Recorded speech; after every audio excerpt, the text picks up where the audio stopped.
On Facebook Live, and I would like to welcome everybody to Living Room Conversations on Fake News.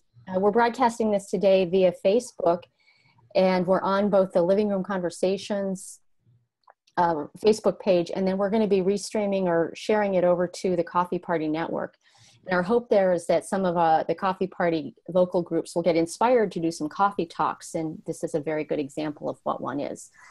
So join us today as we talk about fake news, and I'm going to go ahead and do just some light facilitation. Normally, Living Room Conversations are two friends who each invite two more friends for a total of 6 people to have a more meaningful conversation than we normally get to have in our daily lives. Today, we're going to be talking about fake news. I'm going to go ahead and read the questions. We have a set of conversation questions to help us get started and bring out our personal experiences and stories so that we really get to connect with one another. And that's the beauty of Living Room Conversations. So we're each going to answer 5 questions. We're going to take turns, and we're going to follow the conversation guidelines. I'm going to just review those briefly.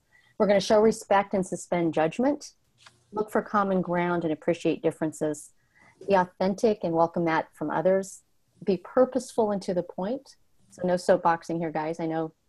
I don't think anybody here on the call does that. But then also own and guide the conversation. So any one of us at any time can kind of jump in and say, hey, I think we need to get back on topic here, should we wander afar. So with that, I'm going to go ahead and ask us to get started. And let's do that with just some quick introductions. Tell us who you are, where you are located, what interested or drew you to this conversation. And then we added a question for this topic that said, what are your trusted news sources? So what's your go-to place for news, just to give us a starting point. And I am going to start with you, Beth.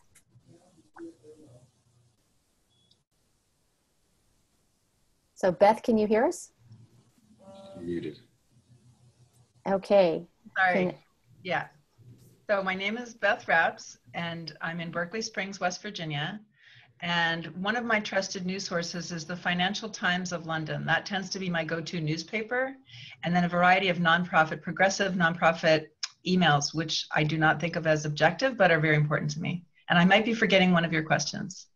Who we are, where we're from. Trusted news sources. That's perfect. Great. That's perfect. Pedro, why don't you go next? My name is Pedro Silva. I live in Boulder, Colorado currently. And my trusted news sources, usually I'll go to CNN. I'll look at Christian Science Monitor because sometimes I just feel like they might be telling the truth or at least being somewhat objective. And then I like All Sides now that I know about it. And I'll go to Yahoo and scan really quickly to see if there's anything that I feel like I want to dive into. So that's kind of great. Thank you, Pedro. And John. I'm John Kessler. I'm in Salt Lake City, Utah. And I'm an attorney and run a nonprofit regarding civic engagement.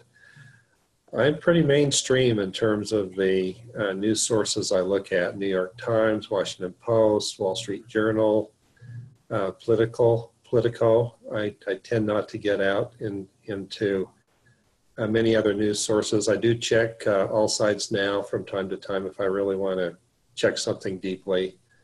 Those are my primary approaches to sourcing and validating news stories. Great. Thanks, John. I appreciate that. Jamie. I'm Jamie Copenhaver. I'm in Charlottesville, Virginia. And I actually work for All Sides, so I'm glad you guys like it. And my news sources vary a lot. I really like CNN, Washington Post, New York Times, Wall Street Journal. I'll look at Fox News a lot. I have the BBC News app on my phone. That's where I get my breaking news alerts. I also like Politico and The Hill a lot too. Great, thanks, Jamie. Joan. Hold on, we're muted. You're muted. Now you're not. There you go. Okay. I'm in Berkeley, California, and I like NPR and like all these other fine people, All Sides, because I like seeing side by side how different organizations are interpreting the same facts. Great, thanks. And that was Joan Blades, everybody. that lives in Berkeley. And I'm Debbie Lynn Molyneux. I'm lightly facilitating the call today. I live in Portland, Oregon, and my main news sources are the New York Times. I'm a news junkie. I'm New York Times, MSNBC. I also switch over to Fox News, which I've actually been really enjoying lately, especially their morning news show. And then All Sides, of course, I get to see the side-by-side comparison. It's allsides.com for those of you who don't know about it yet. It shows you news from multiple perspectives side by side, and it's really interesting to see. And then the BBC McClatchy DC Bureau, a bunch of things to follow national politics. So that's a news junkie extraordinaire that I have become right now. So let's go ahead and move on to round two. And this is, we're going to answer one or more of the following. There's 3 questions here. The first one is, what sense of purpose, mission, or duty guides you in your life? The second one is, what would your best friend say about who you are and what makes you tick? And lastly, what are your hopes and concerns for your community and or country? So go ahead and pick at least one of those. And I'm going to kind of stick to the same order just so that I don't have to facilitate as much. So let's go ahead and do Beth, Pedro, John, Jamie, Joan, and then I'll finish up. What? Oh, thanks. Okay. I would say that what's most important to me is what I call the beloved community, what Dr. King called the beloved community, which is the community of everyone, understanding that we're a community. I think that's it. So that's what guides you in your life. Great, thank you. Pedro? I'll go with the old, do unto others as you would have them do unto you. Sort of cliche, but at the same time, I don't think we perfected it yet. So I kind of go from there and say, would I like this? No. Okay, then this is what I should do. And the other principle would be, if I hear myself saying someone should do this, that, or the other thing, then I'm thinking, oh, well, maybe I'm that someone since I'm the one that had that thought. So. Thanks, Pedro. John? Well, I divide my time between being a meditation teacher and dealing with my nonprofit in addition to making a living. So the real emphasis there is having integration and integrity and transparency both internally and how you show up in the world, and try to find work for communities that are transparent and what's clear in terms of what's being done, what the values are, and really trying to listen and be inclusive, both internally and in the world. Thanks, John. Jamie? Sure. I'm going to answer the third question.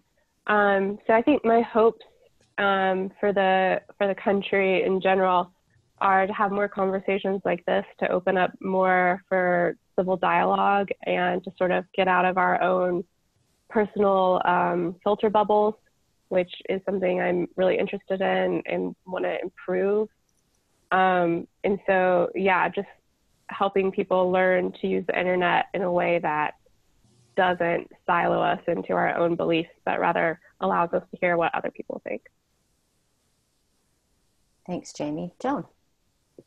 I guess I'll go for the hopes too, and that is kind of taking what Jamie said and then going to the level of us being in right relationship with each other again, and being able to be different, have differences, and still be respectful, and still have everyone's best self show up. Because I think when we are actually connected, we do that, and somehow we've gotten distanced from each other. So that's my hope, is that we can transition back to a much more caring space as a norm.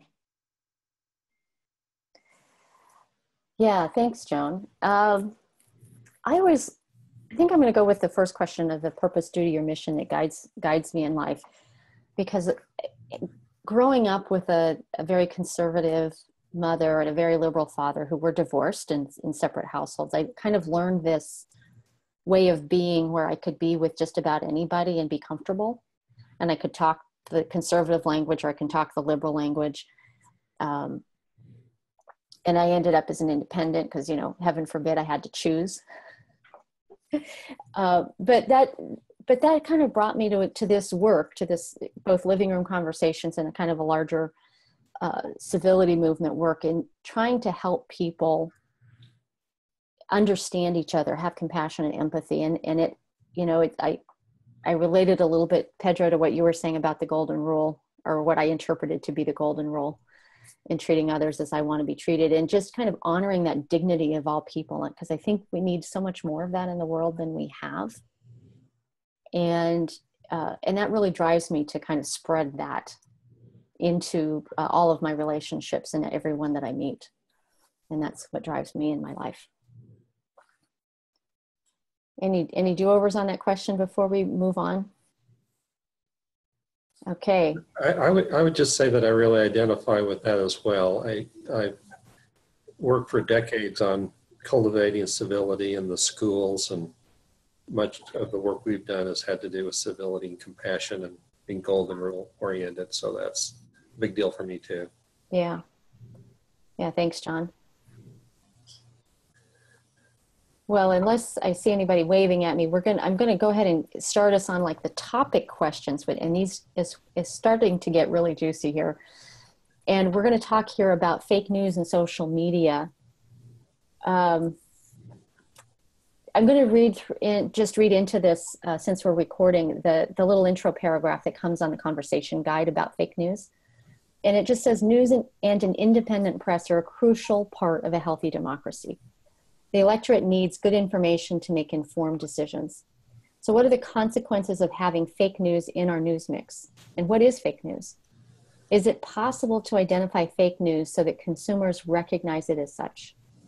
And then, do we have a healthy media culture? And if not, what would a healthy media culture look like? So that's kind of the setup to the framing of this conversation. And we have here some suggested questions, 5 of them. And the first one is just really easy, you know, like, what is fake news and what makes it fake? Is fake news a problem? And if so, why? How do you decide which news sources to trust? This one's my favorite. Have you ever discovered a story that you had talked about or shared on social media was fake news? What happened? And what does a healthy news and social media landscape look like? So we're going to start there. Beth, I feel bad always having you go first, so I'm going to start somewhere else if that's okay with you. I'm going to pick on Joan this time. Okay. Well, to me, the question, what is fake news, is really an interesting question, because it's almost like we're entering into a post-truth environment.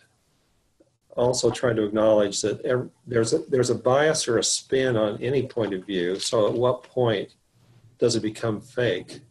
And then also the new strategy that I notice President Trump uses sometimes is that he'll spin stories that have very little truth to them, but any story, whether it's true or not, that he doesn't like, he'll just call fake news. So it seems to me it's becoming very complicated even how to address this, because there's been such an undercutting of what's truthful, or a way to hold and frame a coherent conversation about what's accurate, what's true versus what isn't true. Thanks, Joan. Well, I'm going to talk to is fake news a problem and why? Because kind of the grounding for me is the fourth estate is an essential part of a healthy democracy.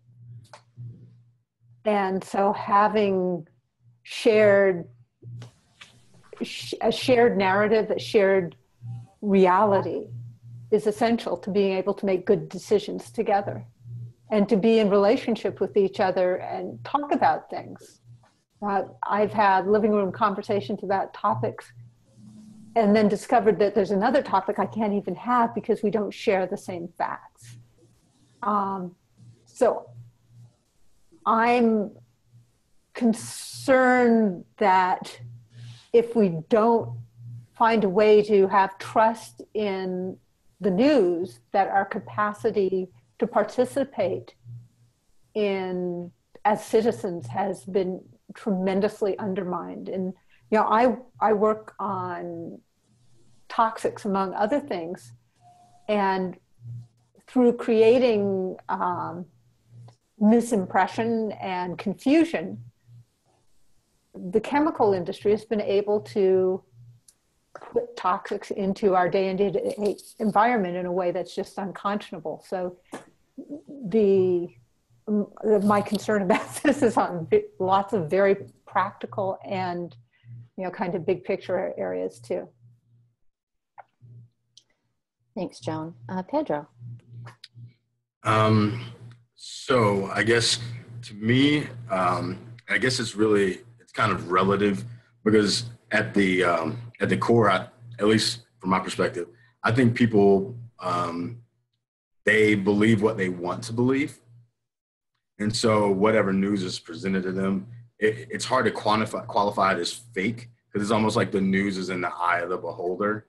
If you take an example like with the Bernie Madoff situation, people wanted to believe that they were getting these extraordinary returns on these investments, when it was probably pretty obvious that why would that happen only with the Bernie Madoff, but people wanted to believe it.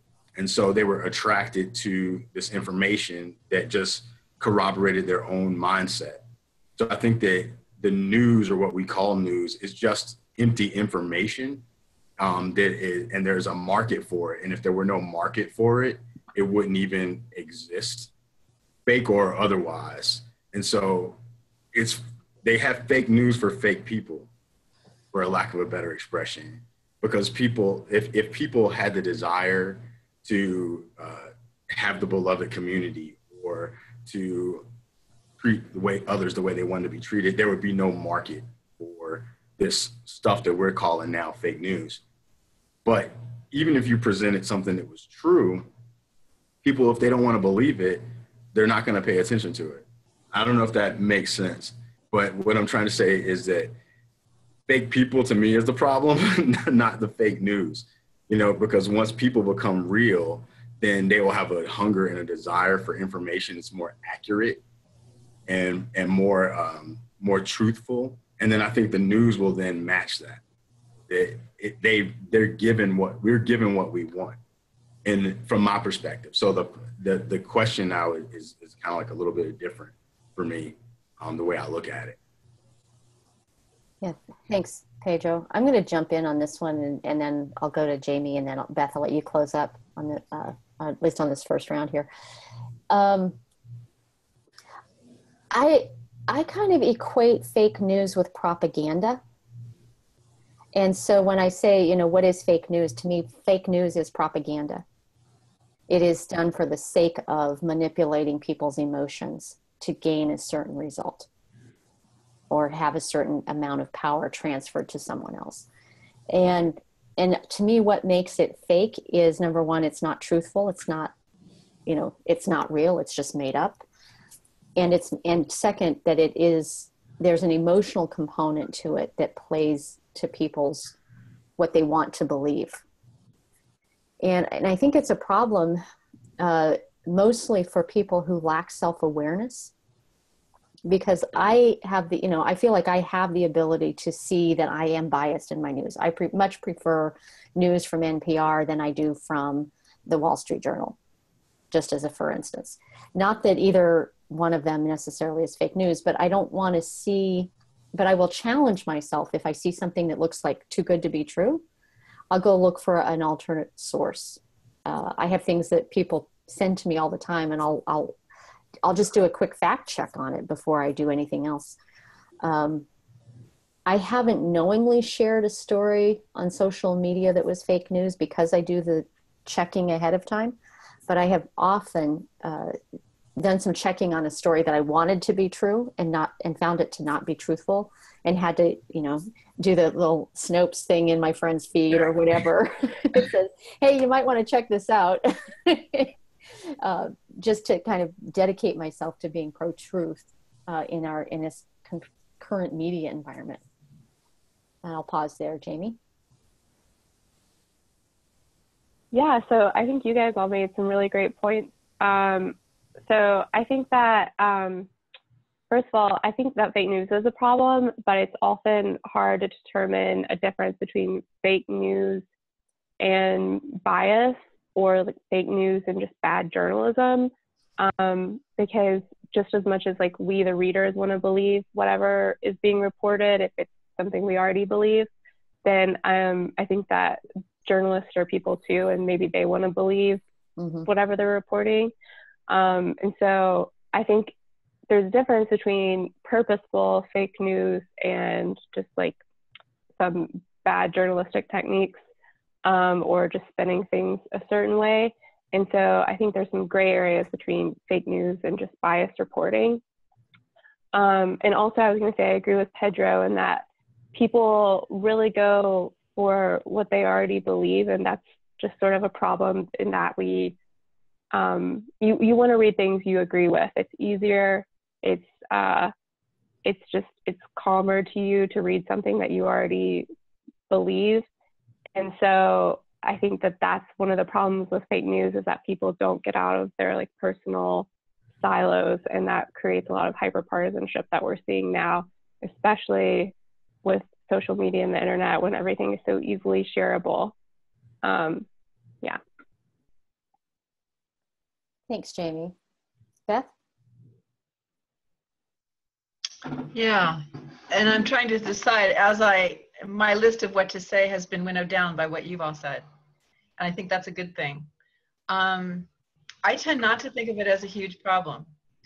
What's a problem is the shareableness, for sure. It's the idea of fake news, broadsheets. We've probably had fake news as long as we've had, anything resembling promotion, human beings, word of mouth, broadsides. That's what I want to say. I could just see in Shakespeare's England, all sorts of things being plastered up on the wall. So what makes it a real problem now is that we're getting so much of our news online, and it is so shareable. Then that's the issue for me. But then when I look at what Joan is saying, what I'm really interested in is sort of citizen policy making. That's one of my areas, and climate change has been an area where I wanted the experts and I wanted the voices of power to listen to people on the ground who had lived experience, say Indigenous people, other epistemological communities. And if we don't agree on the facts, we actually do have a really hard time having the conversation. What's interesting about climate change is that if we're truthful, in my experience as a hyper duper climate activist, we have to say there's very little that we absolutely know about the future of the climate spike. But it's not a pretty spike. It doesn't look good. It's very scary. And so what we have to operate on, to me, are no regrets kinds of policies. We have to operate in a universe where we really don't know. And meanwhile, we're a culture where if we can't say we absolutely know something, it doesn't even count. So then I go to, how do we evaluate what's important about the news intake, all the different ways that I take in news, which aren't just online by any means. And I could roughly classify them as head, heart, and hara, or the gut. Some people seem very, very profit motivated, and I would sort of think of that as a gut level, like, how is this going to affect my survival, the news? And I'm willing to manipulate the news then if I think it's going to affect my survival. How does it affect rationality? Does it seem rational? If it's not rational, I'm not going to believe it. And that's the head. And to me, the heart is the most important feature in evaluating news. And sometimes I throw news out and I think that couldn't be true. I don't care who's saying it. I don't believe that of those people, and I couldn't possibly believe that of those people. Or I'm all too ready to believe that of those people. My heart tells me X or Y. And my heart's completely fallible. I mean, I'm fallible all the way through. So that's not exactly an answer, but those are some ways that I think about things. Thanks. Yeah, thanks, Beth. We have about 10 minutes or so here for just kind of free conversation. These are our starters. Joan, go ahead. I find myself, this is a really good discussion for me, and I find myself thinking about how I have a feeling that fake news, the term, has been developed to undermine all news, our trust in all news. And if I were queen or empress, I would have fake news only be news that is, verifiably untrue and put out there with kind of ill intent, Whereas biased news, you know, there are biases, but if the writer believes it to be the truth, then I would keep it in the bias column. There was news in this last year that was just intentionally meant to misinform people. And that should have its own special category. And for me, that's the fake news. And then we can talk about bias and very biased news and all. But it's been used to taint all news, which I think is a huge concern. I think I said that correctly. Yeah, so it would to me, propaganda, what I called propaganda, is kind of the untrue ill intent. And y'all may have a different take on propaganda as compared to fake news, and that kind of interests me a little bit. I think propaganda can be true. Okay. Jamie? I was just going to say I agree with Joan. I feel like fake news has sort of lost its meaning as a term and is therefore hurting news and media in general, because the term is thrown around so much. And I think John talked about this a little bit too, but that like things that are just biased are being called fake news. But like during the last year, during the last election, there were people creating fake news stories because they would get more clicks on their site and they would make more money from advertisements. And that was the thing that was happening. And so I think now the term fake news has lost its meaning and we don't really know where to go. It's interesting. Every time everybody says fake news or just completely made up stuff, I think of Pizzagate. Yeah. That poor pizza parlor in Washington, D.C. But I'm wondering, the other thing that that has come up for me is, does anybody else notice how a lot of the, at least mainstream media now, is like their new taglines and their new promos that they do on air are saying how much they are dedicated to truth? Does anybody else notice that? Post. Yeah. Washington Post has "Democracy dies in darkness" as their new tagline. Mm-hmm. Yeah. Yes, I think you could say in a way it's fake news is sort of getting pushback from more traditional journalists and even more traditional sites, because they're trying to say, we're not fake news and we're going to do better. So that's sort of a positive, I think, if there's a positive with fake news. I think it's important to try to focus in on fake news as something that's intentionally deceitful, with bad intent, and everything else creates an opportunity for a conversation and an opportunity to have the integrity to listen to other points of view in terms of your sources and your community. So I think having this particular conversation right now is really important for that very reason. So I once came across an article, and I believe it was shortly after Pope Francis was chosen, and I don't think it was a fake encyclical, but it was some article that basically said that the Pope believed that all religions should work together, and that like lots of really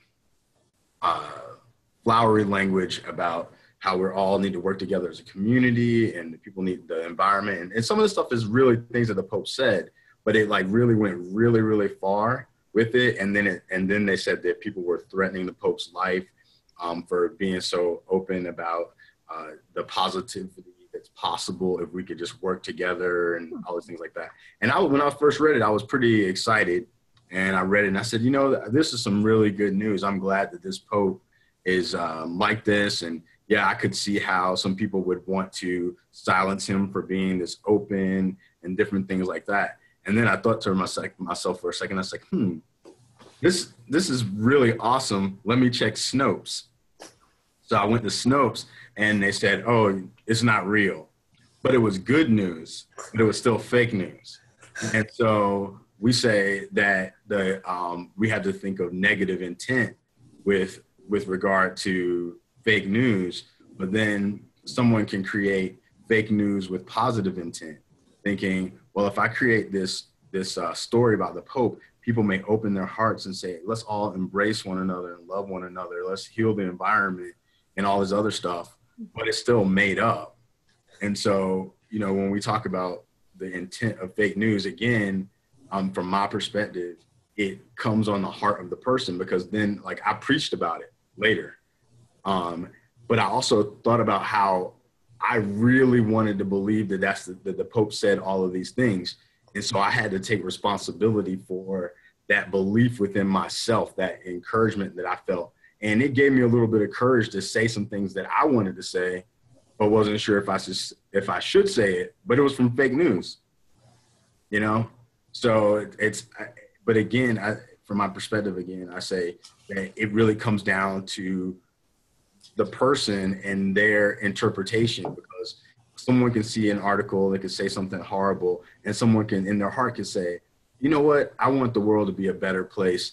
I'm going to work towards this, and this is changing me. But when people say, yeah, I love hearing this, you know, news that I'm going to get rid of the immigrants and we're going to get our country back and all this other information, that's because that's what that person wants to believe, you know. And it's in the good news, I mean, fake news for the good or fake news for the bad, it really ends up still, from my perspective, coming back down to the person and the person who's reading it. The last thing I'll say on this is, like, whenever I write poetry, I always know that the person who's reading my poetry is like a co-conspirator or a fellow writer in the poetry, because once they read it, it becomes a part of their experience. Mm-hmm. So I can no longer own that. You know, I can only own what my intent was in the moment when I put it out, and then it becomes something else. And I think that the same thing is with news. When people read it, they become a part of it. And then how they live in the world is, I think, that's what these conversations, I think, are about. Yeah. Is how we engage once we encounter that content. Thanks. I was just going to go off that, what you were saying about how it sort of becomes part of people, I think is true. And I don't know if there's any basis for this, but I think you could say that even if people see fake news, if it's bad about a politician or someone, then even if they find out later that it's fake, they might still have that in the back of their mind and think, you know, that just contributes to how they see that person. And so even if they end up finding out that it's fake and they know it's fake, then it's still you saw it and it's there. And so I think that is a problem too. Right. Beth, I saw you start to say something earlier. Did you want to pipe in here? Okay. How do we know what fake news is, or how do we identify fake news? I mean, I talked a little bit about doing some quick fact checks and research on stuff. And for those of you who think it's not a problem, how is it going to take care of itself? How is all this information going to come in and go out? Go ahead, Beth. Yeah, well, now we're getting to where I kind of live, which is questions of knowledge, like philosophy of knowledge. How can we say we know anything? And we do. So how do we make those decisions? I don't think I've ever knowingly been a part of sharing anything that was one of those viral fake news things. And I do think they're generally negative. They're generally nasty, and their intent seems to be to whip up a frenzy. The intent seems to be to take people's minds and stick them in their guts. There's some very clear, it's not just negative, it's a particular type of negative intent. So along with Pedro, I'm not particularly concerned if it's positive fake news. There was a quote by Marianne Williamson that for years was attributed to Nelson Mandela. And I'm good with it being both people. And Marianne Williamson has been fairly gracious about it, I think, and it's a very interesting thing. It's not terrible, it's a great quote. So again, I think if you don't pay attention, your point, self-awareness, Debbie Lynn, there's always a test in my mind. Like, does this correspond to the entire rest of my life experience? Or is this so bizarre that even if it's the New York Times, you know, am I going to just buy this? No, probably not. I'm going to hold it in abeyance, and I'm going to operate the way I do all the time, with a more or less true, an assay of truth. There's a historian called, her name is Natalie Zeman Davis, and she said that's what she does as a historian, is to try to create an assay, just like sifting for gold, but just being willing to, I'm a fallibilist. Like at any moment I could be wrong, and so could everybody else, but we're always functioning. Yeah, somehow we've lived through every day being wrong many times. Oh, about 2 or 3 more minutes on this, and then we'll start doing reflections and learning questions. I'm going to say something goofy. In a part of my mind, I think that the more fake news, the better, which sounds kind of counterintuitive. But if you grow up, like I'm using my own perspective, like coming into this country, context, being born in this context, I was like born in fake news, because part of the news of the spectrum that the world that I encounter was it said certain things about people that look like me, right? And a lot of times there was news about people that look like me that was fake, but because somebody wanted to believe it, or they wanted to find a culprit or something like that, then they would create news about it. And it's affected a lot of people's lives. And now the truth has come out. For a lot of people, you see like the Marshall Project and other things that are out that show this people who there was news that people thought was true that said this person's guilty. 25 years later, oh, and now here's the actual true news. That person never did that crime, but they're paying for it. They pay for it for 25 years, which ties into that. So it's like, from my perspective, the news has almost never been true, unless the news is somehow saying everyone's equal, we're all one, we're on this planet together, we need to learn how to work together and all this other stuff. Then it's true news. The same news that says, oh, look, we came up with some chemical way to make more products, more crops. How wonderful is that? That sounds like some good news. We learn, that's not actually true. So it's like we're stuck in this matrix of unknowing, and we make stuff up. And until we get to the point where we have that intention of like embracing our mutuality, all news is going to be fake. So we might as well just have as much fake news as possible until people just go, I'm just going to trust my experience, because people have been saying this and I believed it. And then I went out and encountered somebody and there were nothing like that, or whatever the case may be. So if it's like just fake news everywhere and everybody makes their own articles and everybody goes crazy with it, eventually people will say, this has no power. I need to trust my experience with people. I need to get to know people. I need to realize that the news that said this person was guilty made up, so let me trust my experience. I think it'd be good for humanity in the long run if we just get to our own core as our filter. So my reaction right now is that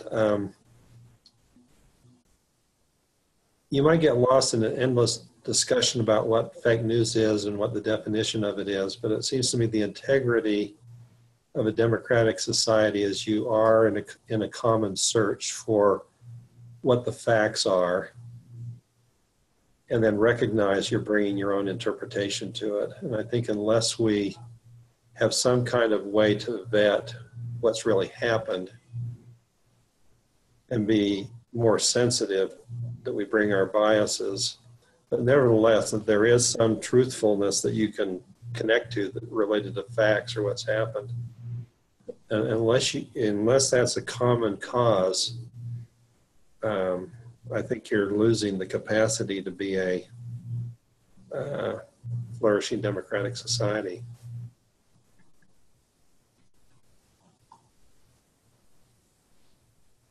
Yeah, I just going off of that a little bit. I think that a big part of democracy is having lots of different ideas that come together for a better truth. And the more different opinions you have, and the more different things that you hear, the better truth you come to together. But I don't know how I feel about fake news how fake news contributes when it's something that's untrue and purposefully untrue. Is that improving our democracy, or is it just hurting it? Yeah, I'm gonna switch us into round 4 right now, which is kind of reflections, and I'm gonna kick this one off. And Pedro, one of the things that I'm gonna kind of like try on for a little while is kind of this equation of how our media and, you know, entertainment and news media has actually told the narrative of African Americans in our country for a long time, and try that on and see if it's in the same realm with what our intelligence community has said Russia did in the last election, and see where there's some kind of similarities. So this is kind of my reflection of, like, you just opened up that window for me, that we're also using news to build our history in our country, and how we write the history is also telling of what our personal integrity is, or the integrity of our democracy, in my opinion, John, getting back to your point. So that's just kind of my reflection of, like, a window that got opened, and I thank you for that. Just to kind of catch the viewers up on this, our round 4 reflection round, answer one or more of the following questions. What was most meaningful or valuable to you in the experience of this living room conversation? What learning, new understanding, or common ground was found on this topic? I just hit the new learning. And has this conversation changed your perception of anyone in this group, including yourself? So those are the questions. Who wants to go next? Well, I have found the conversation to really help me clarify my thinking some and expand it, which is exactly why I like these conversations. And yeah, I feel like we've been manipulated, and I've been manipulated way too much. And I know that I want real news, and yeah, I know it's hard to get. So I'm listening to all these perceptions with a great deal of interest. And like you, Debbie Lynn, the point you made, Pedro, is a good one. You know, where is the line, and where is intent and not intent? I think there's a lot of work to be done in this area, and I'm very glad we're having this conversation. Thanks, Joan. Jamie? Yeah, I feel like this really opened up my perception a little bit, because I have always just seen fake news as a really terrible thing. And I think, Pedro, you made some good points about how maybe it could be a good thing, or at least an okay thing, that we live in this environment right now. And also, I just think that the internet and social media contributes to this a lot, but the internet is changing so fast, and it's still so new in our society, that we just have to get used to it and figure out a way to make this not a problem anymore. Thanks. John? Well, just sort of reflecting in the moment, I think I've changed my perception of myself a little bit, in that I enjoy engaging in conversations about the post-truth world, and being fairly free-flowing and open to explore that. But in the midst of this conversation, I noticed in my gut a sense of fear, even concern, that unless there's some connection to something you can call truth, that you can reach an agreement that these are the facts, that we're decoupling from the integrity of what our civilization is or could be, in terms of being from the grassroots, democratic, place where conversation makes a difference and grounded in some kind of reality. And so it's been helpful to have a wake-up call a little bit in terms of how important that is to me. Thanks, John. Beth? So I've really appreciated the conversation. I wasn't very concerned about it because I thought it was impossible, since I don't believe that we really ever know anything. But what I'm understanding is that what's important for me is the intention behind. I don't even care if the intention is specifically to tell a lie. I actually think I care what the intention, if the intention is to make me hate, or the intention is to make me doubt myself or the power of ordinary people, I'm suspicious. And I think now that is really where I'm going to be laser focused. And I would take up Pedro's challenge and say that I could make a very strong case that he's totally talking about fake news. And there has been malice, and it has been deliberate. And Debbie Lynn, I think you really helped me connect. I didn't quite get that was what he was saying. And I think that is very clear to me, actually. And it has been, the intent satisfies my new rule, which is if it's intended to make me hate or doubt myself or other ordinary people, that it's fake. It really can't be true at some level for me. Thanks, Beth. Pedro, I saved you till the last word on this round. So in my tradition that I practice, there's a saying that there's no fear in love, and that perfect love casts out fear. So anything that's true, its effort would be, if truth and love can be equated to some degree, then anything that's true, its work would be to cast out fear, not to create fear.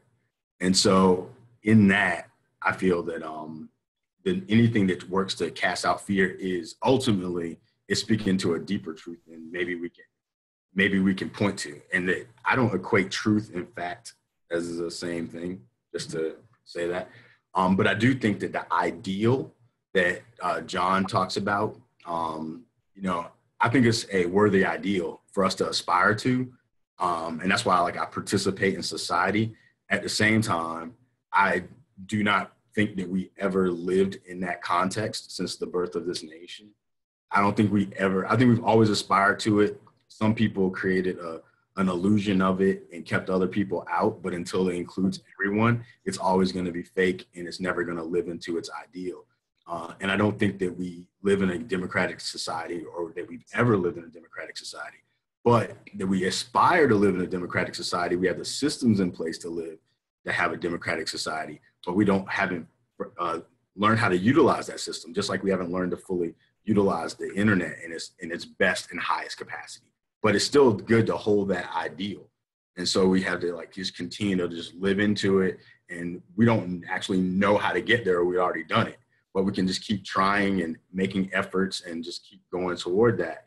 And, I continue to participate just because I believe in the ideal, but I won't tell myself that it's ever actually happened in this nation. But through conversations like this, where it's equitable, then it can happen. The more of us that talk, it can happen, and we'll sharpen each other until we get there. Thanks, Pedro. I'm going to move us now to round 5, which is accomplishments and next steps. We've kind of touched on accomplishments a little bit, but the 2 questions that we'd like to address: what's the one important thing you thought was accomplished here?